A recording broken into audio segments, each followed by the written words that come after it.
Introduction to the history of arts class 9 summary.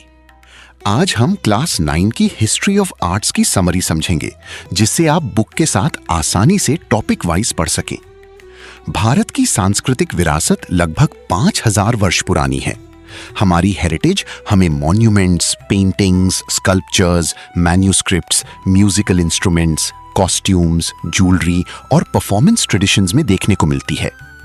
प्राचीन भारत में 64 कलाओं का वर्णन मिलता है।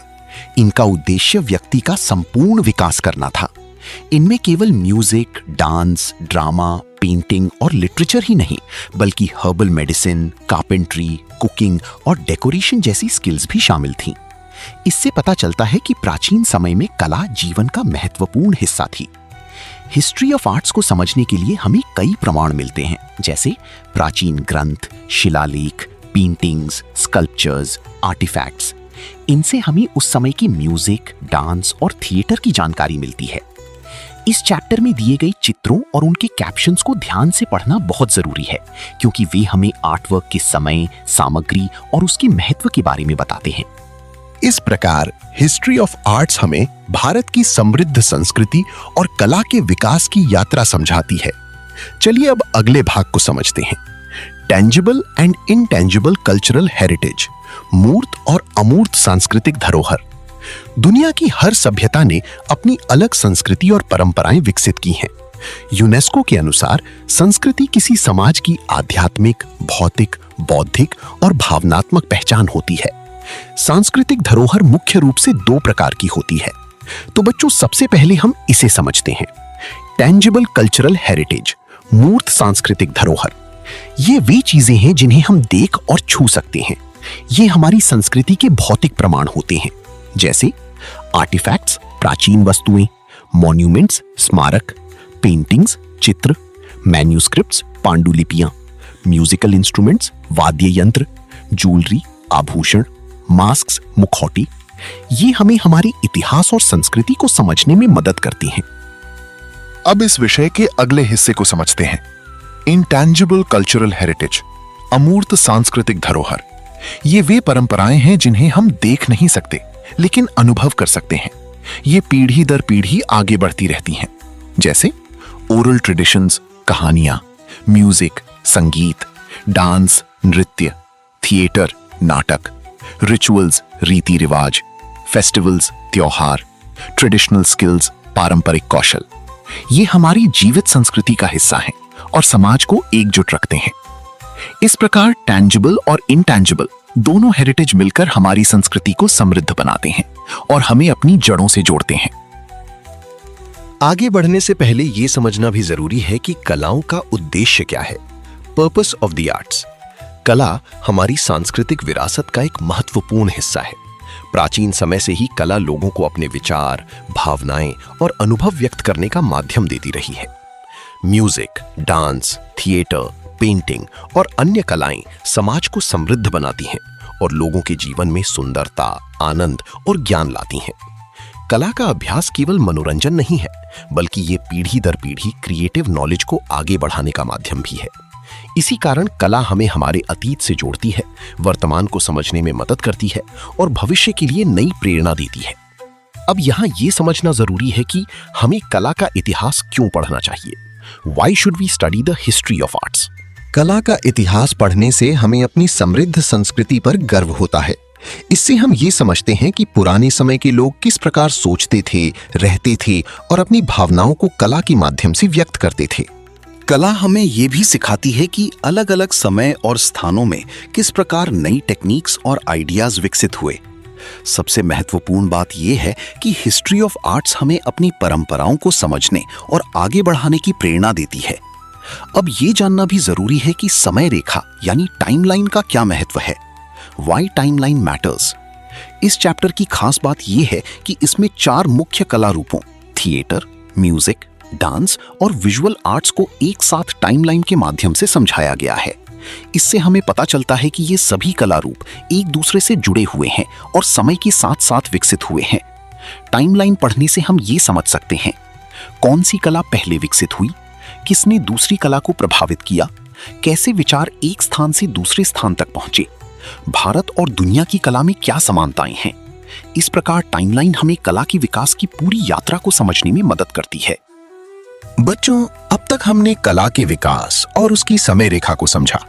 अब हम एक बहुत ही महत्वपूर्ण विषय की ओर बढ़ते हैं, श्रुति, स्मृति और कालातीत परंपराएं, जिससे हमें पता चलता है कि प्राचीन भारत में ज्ञान, संगीत, साहित्य और कला को एक पीढ़ी से दूसरी पीढ़ी तक कैसे पहुंचाया गया। श्रुति, स्मृति एंड टाइमलेस ट्रेडिशंस। लिखाई के आने से पहले मनुष्य अपनी नॉलेज और ट्रेडिशंस को ओरल ट्रेडिशन, मौखिक परंपरा के माध्यम से आगे बढ़ाता था। माता पिता और गुरु बच्चों को कहानियां, गीत और संस्कार सुनाकर सिखाते थे। भारत में गुरु शिष्य परंपरा बहुत महत्वपूर्ण रही, जिसके द्वारा वेदों को एक पीढ़ी से दूसरी पीढ़ी तक पहुंचाया गया। इसे श्रुति, जो सुना जाए, कहा जाता है, क्योंकि ये सुनकर सीखने की परंपरा थी। दूसरी ओर स्मृति, जो याद रखा जाए, उन ग्रंथों को कहा जाता है जो याद करके और सुनाकर आगे बढ़ाए गए, जैसे रामायण, महाभारत, पुराण, धर्मशास्त्र। इन कथाओं ने भारत की कला परंपराओं को बहुत प्रभावित किया। आज भी भारत में कई स्टोरी टेलिंग ट्रेडिशंस जीवित हैं, जैसे रामलीला, भवाई, कावड़ कथा, यक्षगान, पटचित्र। वैदिक काल में यज्ञ रिचुअल्स में म्यूजिक, मूवमेंट और डायलॉग का प्रयोग होता था। भारतीय संगीत की जड़ें सामवेद में मानी जाती हैं, जहां मंत्रों का चैंटिंग किया जाता था। यहीं से आगे चलकर सप्तस्वर यानी 7 नोट्स का विकास हुआ। हमारे एपिक्स में भी कला का महत्व दिखता है। लव कुशा ने रामायण को गीत और नाटक के रूप में प्रस्तुत किया। कृष्ण फ्लूट वादन के लिए प्रसिद्ध है। शिवा को नटराज यानी नृत्य के देवता माना जाता है। अर्जुन ने बृहन्नला बनकर नृत्य सिखाया। इन सभी ट्रेडिशंस और लिटरेरी सोर्सेज ने भारतीय म्यूजिक, डांस और थिएटर को प्रेरित किया, और आज भी ये हमारी कला परंपराओं का आधार है। अब तक हमने कला का परिचय, उसका उद्देश्य और समय रेखा का महत्व समझा। अब हम इतिहास की उस रोमांचक यात्रा की शुरुआत करते हैं जहां से भारतीय कला के विकास की कहानी शुरू होती है। आइए समय के पहिए को हजारों वर्ष पीछे ले चलते हैं और सबसे पहले समझते हैं प्री हिस्टोरिक आर्ट, प्रागैतिहासिक कला। ये वो समय था जब मनुष्य ने लिखना नहीं सीखा था, इसलिए इस काल की जानकारी हमें केव पेंटिंग्स, स्टोन टूल्स और आर्टिफैक्ट से मिलती है। भारत में इस समय की प्रमुख गुफा चित्रकला भीमबेटका मध्य प्रदेश और लखुदियार उत्तराखंड में मिलती है। भीमबेटका की गुफाओं में जानवरों के चित्र, शिकार के दृश्य, नृत्य करते लोग, दैनिक जीवन के दृश्य दिखाए गए हैं। इन चित्रों में लाल, सफेद, पीले और हरे रंगों का प्रयोग किया गया था। कुछ चित्रों में नृत्य और संगीत के संकेत भी मिलते हैं, जिससे पता चलता है कि परफॉर्मिंग आर्ट्स की शुरुआत बहुत प्राचीन समय में ही हो चुकी थी। भारत के अलावा स्पेन, फ्रांस और इंडोनेशिया में भी इसी प्रकार की केव पेंटिंग्स मिली हैं, जो ये दर्शाती हैं कि कला का विकास दुनिया की अलग-अलग हिस्सों में साथ-साथ हुआ। अब हम भारतीय इतिहास के सबसे प्राचीन चरण में प्रवेश करते हैं। सिंधु सरस्वती सभ्यता ने नगर नियोजन, शिल्पकला और सांस्कृतिक विकास की ऐसी मजबूत नींव रखी, जिसने आगे आने वाली भारतीय परंपराओं को गहराई से प्रभावित किया। आइए इसे संक्षेप में समझते हैं। सिंधु सरस्वती सभ्यता।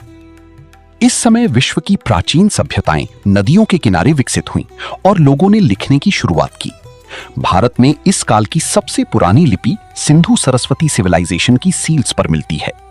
इस काल की कला में हमें मिलते हैं seals, pottery, jewellery, bronze figurines, sculptures. इनसे पता चलता है कि उस समय के लोग कला और तकनीक में बहुत कुशल थे। मोहिंजोदारो की डांसिंग गर्ल इस काल की प्रसिद्ध ब्रॉन्ज मूर्ति है, जो लॉस्ट वैक्स टेक्निक से बनाई गई थी। ये उस समय के डांस और बॉडी एक्सप्रेशन को दर्शाती है। दुनिया के अन्य भागों जैसे मेसोपोटामिया, इजिप्ट और चाइना में भी कला का विकास हुआ। वहां writing systems, pyramids, musical instruments, sculptures मिले हैं। इससे पता चलता है कि प्राचीन सभ्यताओं में कला और संस्कृति का महत्वपूर्ण स्थान था। अब हम समय रेखा के अगले चरण में पहुंच चुके हैं। इस काल में कला, साहित्य, मूर्तिकला और स्थापत्य ने उल्लेखनीय प्रगति की। आइए इसे संक्षेप में समझते हैं। 500 BCE, 600 CE, important texts and cave architecture. इस समय भारत में कला, साहित्य और स्थापत्य का बहुत विकास हुआ। कलाकारों ने अपने ज्ञान और टेक्निक्स को लिखित रूप में सुरक्षित करना शुरू किया। इसी काल में कला से जुड़े कई महत्वपूर्ण ग्रंथ लिखे गए। इंपॉर्टेंट टेक्स्ट्स, महत्वपूर्ण ग्रंथ। 1. नाट्यशास्त्र, भरत मुनि। ये भारतीय कला का सबसे प्राचीन ग्रंथ माना जाता है। इसमें ड्रामा, डांस, म्यूजिक और एक्टिंग की पूरी जानकारी दी गई है। इसमें रस थ्योरी भी बताई गई है। 2. विष्णु धर्मोत्तरा पुराण चित्रसूत्र। इसमें पेंटिंग और विजुअल आर्ट्स के नियम और टेक्निक्स बताए गए हैं। 3. सिलप्पादिकारम इलंगो अडिगल। ये तमिल साहित्य का महत्वपूर्ण ग्रंथ है जिसमें म्यूजिक, डांस और कल्चर का वर्णन मिलता है।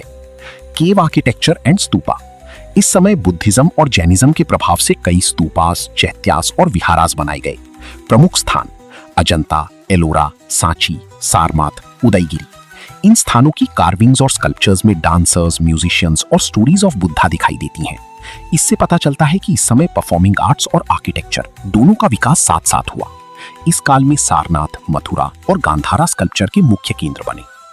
शुरुआती बुद्धिज्म में बुद्धा को मानव रूप में नहीं दिखाया जाता था। उन्हें सिंबल्स जैसे लोटस, स्तूपा, बोधि ट्री, एलिफेंट के माध्यम से दर्शाया जाता था। बाद में बुद्धा की मूर्तियां मानव रूप में बननी शुरू हुई। 3 मेन स्कल्पचर सेंटर्स। सारनाथ, यहां बुद्धा की मूर्तियां शांत और आध्यात्मिक रूप में बनाई गई। मथुरा, यहां की मूर्तियां मजबूत शरीर और भावपूर्ण चेहरों वाली थीं। गांधारा, यहां ग्रीक और रोमन कला का प्रभाव दिखता है, जैसे घुंघराले बाल और फ्लोइंग क्लोथ्स।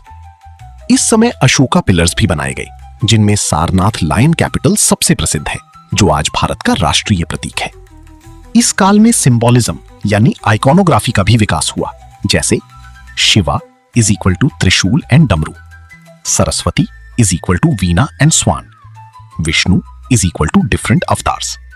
इससे पता चलता है कि स्कल्पचर केवल कला नहीं थी, बल्कि धार्मिक और सांस्कृतिक विचारों का माध्यम भी थी।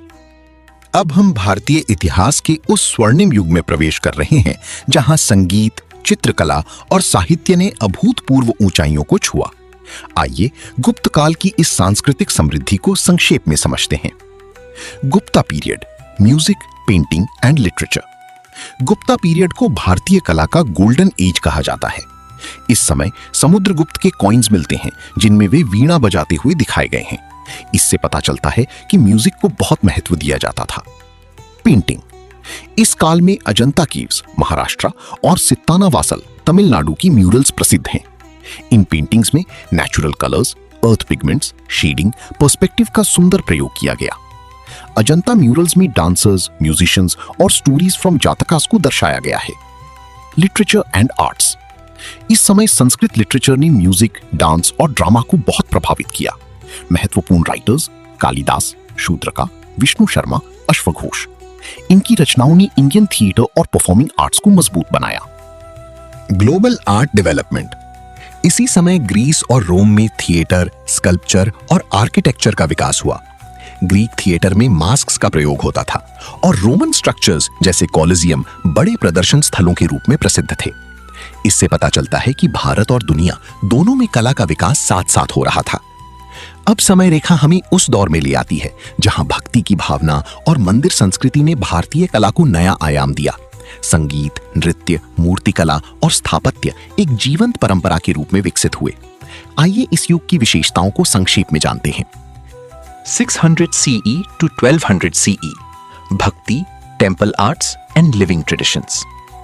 इस समय भारत में कला का विकास भक्ति मूवमेंट के कारण बहुत तेजी से हुआ। भक्ति पोएट्री ने म्यूजिक, डांस और थिएटर को नई दिशा दी। आलवार्स और नायनार्स ने भक्ति को जन जन तक पहुंचाया। उनके भजन आज भी संगीत और नृत्य में गाए जाते हैं। इंपॉर्टेंट ट्रीटिसेस, महत्वपूर्ण ग्रंथ। इस काल में कला पर कई महत्वपूर्ण ग्रंथ लिखे गए।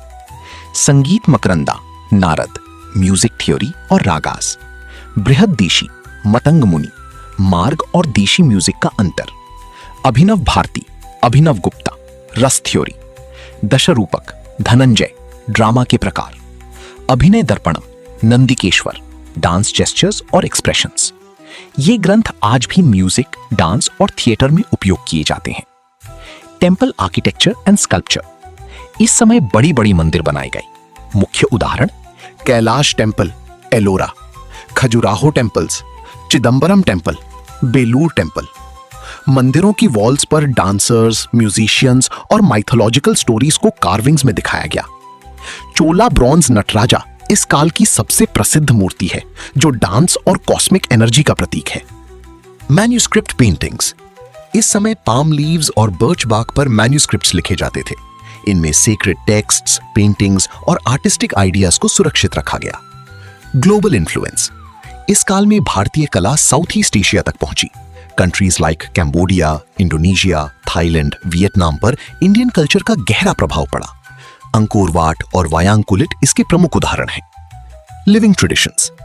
भारत की कई पुरानी ट्रेडिशंस आज भी जीवित हैं। Dokra art, Warli painting, mask dance, folk songs, shadow puppetry. इन्हें लिविंग ट्रेडिशंस कहा जाता है क्योंकि ये आज भी हमारी संस्कृति का हिस्सा है। इससे पता चलता है कि भारतीय कला केवल इतिहास नहीं है बल्कि आज भी हमारे जीवन में जीवित है। तो बच्चों, ये थी क्लास 9 हिस्ट्री ऑफ आर्ट्स की पूरी संक्षिप्त समरी। इस अध्याय में हमने जाना कि कला केवल मनोरंजन का साधन नहीं है बल्कि ये हमारी संस्कृति, परंपरा और इतिहास का महत्वपूर्ण हिस्सा है। हमने देखा कि कैसे प्री हिस्टोरिक पीरियड से लेकर 1200 सीई तक भारत में music, dance, theatre, painting, sculpture और आर्किटेक्चर का विकास हुआ। हमने ये भी समझा कि श्रुति और स्मृति ट्रेडिशंस ने हमारी नॉलेज को आगे बढ़ाया। वेदास, रामायण, महाभारत और नाट्य शास्त्र ने इंडियन आर्ट्स को दिशा दी। भक्ति मूवमेंट ने म्यूजिक और डांस को जन जन तक पहुंचाया। टेम्पल्स ने आर्ट को सुरक्षित रखा और आगे बढ़ाया। और कई लिविंग ट्रेडिशंस आज भी हमारी संस्कृति में जीवित हैं। हिस्ट्री ऑफ आर्ट्स हमें ये सिखाती है कि हमारी कला केवल अतीत की कहानी नहीं है बल्कि आज भी हमारे जीवन का हिस्सा है और भविष्य को प्रेरणा देती है। इसलिए अपनी कला और संस्कृति को समझना, सम्मान देना और आगे बढ़ाना हमारी जिम्मेदारी है। इसी के साथ इस चैप्टर की समरी यहीं समाप्त होती है। अगले चैप्टर में हम हिस्ट्री ऑफ म्यूजिक, डांस और थिएटर को और विस्तार से समझेंगे। धन्यवाद।